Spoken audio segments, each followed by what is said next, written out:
नमस्कार, मैं प्रकृति शुक्ला और आप देख रहे हैं भारत न्यूज लाइव। देश दुनिया की तमाम खबरों के साथ मैं फिर हाजिर हूँ आपके बीच। प्रबंधक की मौत की जांच सीबीसीआईडी प्रयागराज यूनिट को ट्रांसफर करने के बाद भी नहीं आई कोई रिपोर्ट। अब जाएं तो जाएं कहां? श्वेता सिंह ने मीडिया के पत्रकारों को बताया। वाराणसी चौबेपुर क्षेत्र के doctor Shashikant Singh PG college के प्रबंधक रहे विभूति भूषण सिंह की मौत की जांच सीबीसीआईडी की वाराणसी यूनिट से प्रयागराज इकाई को ट्रांसफर कर दी गई थी। विभूति भूषण सिंह के परिजनों ने सीबीसीआईडी के डीजी से वाराणसी के जांच अधिकारियों की जांच पर अविश्वास जताया था। आरोपियों से मिली भगत का आरोप लगाया था। कबीर चौरा क्षेत्र निवासी विभूति भूषण सिंह 10 फरवरी 2022 को कार से कचहरी जा रहे थे। पुलिस लाइन के समय एक कार से उनकी कार की टक्कर हो गई थी। घटना स्थल पर विभूति भूषण की मौत हो गई थी। इस संबंध में विभूति भूषण के भाई कृति भूषण सिंह ने कैंट थाने में हत्या सहित अन्य आरोपियों में 6 लोगों के खिलाफ मुकदमा दर्ज कराया था। 2 वर्ष बीत जाने के बाद भी कोई गिरफ्तारी अभी तक नहीं हुई। हालांकि कैंट थाने की पुलिस ने विभूति भूषण सिंह की मौत को हादसा करार देते हुए आरोपियों को क्लीन चिट दे दी थी। 2 वर्षों तक राजनेताओं और अधिकारियों के चक्कर लगाते लगाते विभूति भूषण सिंह की बहन श्वेता 2 वर्ष बीत जाने के बाद भी उन्हें कोई इंसाफ नहीं मिला। कहने को तो हर लोगों को इंसाफ मिला है, लेकिन प्रधानमंत्री के संसदीय क्षेत्र में इंसाफ है कहां? पीड़िता बहन श्वेता सिंह ने कहा कि अब वह जाए तो जाए कहां? भारत न्यूज लाइव के लिए वाराणसी से पीके शर्मा की रिपोर्ट। मैं श्वेता रश्मि हूँ, पेशे से पत्रकार हूँ, लेकिन उससे महत्वपूर्ण ये है कि मैं अपने भाई विभूति भूषण सिंह के मुकदमे की सहवादी हूँ और गवाह भी। क्या मामला है मैम? मामला ये है कि 10 फरवरी 2022 को मेरे भाई विभूति भूषण सिंह, जो एक निजी कॉलेज के प्रबंधक थे, उनकी हत्या कर दी गई थी पुलिस लाइन चौराहे वाराणसी के अंदर, पुलिस लाइन ग्राउंड के बाहर।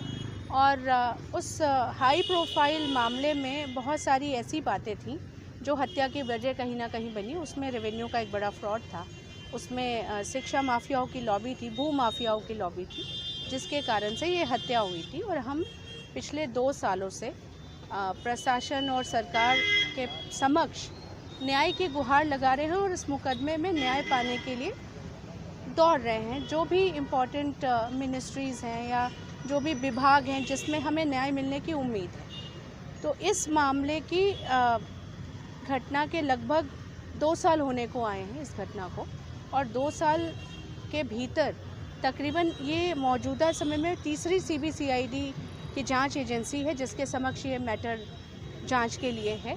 लेकिन हमको कोई जांच में प्रगति नहीं दिख रही है, ना हमको कहीं से कोई राहत मिलती हुई दिख रही है। इस मामले में जो मुख्य अभियुक्त हैं उनके ऊपर जो नामजद एफआईआर थी, आज तक घटना के 2 साल के अंदर कोई गिरफ्तारी नहीं हुई है। पूरे शहर में वो सख्ती प्रदर्शन कर रहे हैं, हमें जान से मारने की धमकियां मिल रही हैं, हमारे गवाहों को प्रभावित करने की कोशिश की जा रही है। तो किस तरह से आप कह सकते हैं कि हत्या हमारे कहने की वजह ये है कि मैंने जैसा शुरू में बताया कि रेवेन्यू का एक बड़ा फ्रॉड था।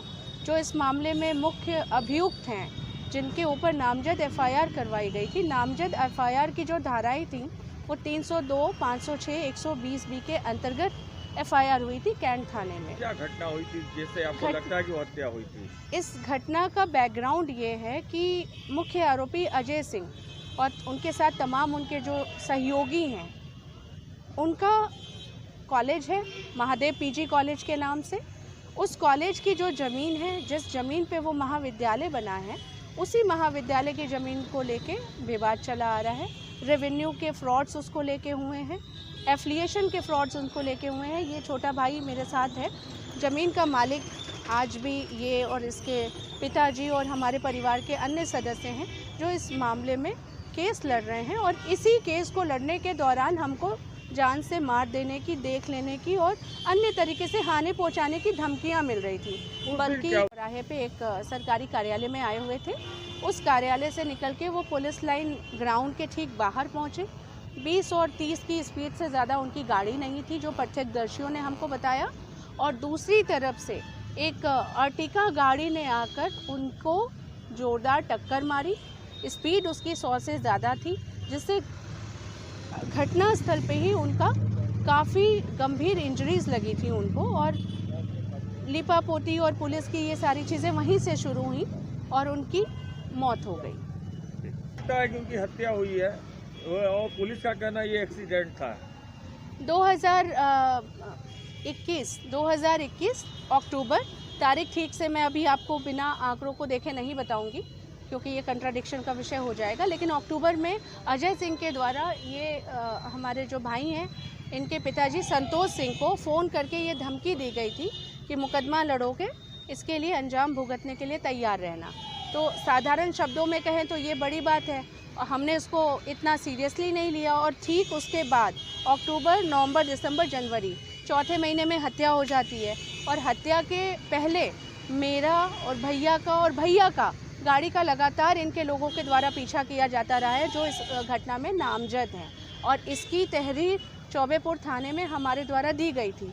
हत्या की एक और वजह हम आशंका इसलिए हमारी थी शुरुआत में, अब तो हमें बहुत सारी क्लियरिटी आ गई है। 2018 में भी भैया को जान से मारने की धमकी दी गई थी, जिसकी बाकायदा लिखित में उन्होंने तहरीर एसपी को देकर सुरक्षा की मांग की थी। 2021 में भी हमने तमाम अधिकारियों से सुरक्षा की मांग की थी, और इस मैटर में जिस तरीके से हमको इन्फ्लुएंस किया जा रहा है या जो फर्जीवाड़ा हमारे साथ हो रहा है, उसको लेकर हमको जान का खतरा था। और घटना के बाद हम ये चाहते हैं कि आरोपियों की गिरफ्तारी आखिर 2 सालों में क्यों नहीं हुई है, पुलिस ने कोई पूछताछ क्यों नहीं की है, जांच अपनी ठीक तरीके से गति से आगे क्यों नहीं बढ़ रही है। हम तो एक योगी की छवि की वजह से एक निष्पक्ष न्याय की मांग लेके उनके पास गए थे, उन्होंने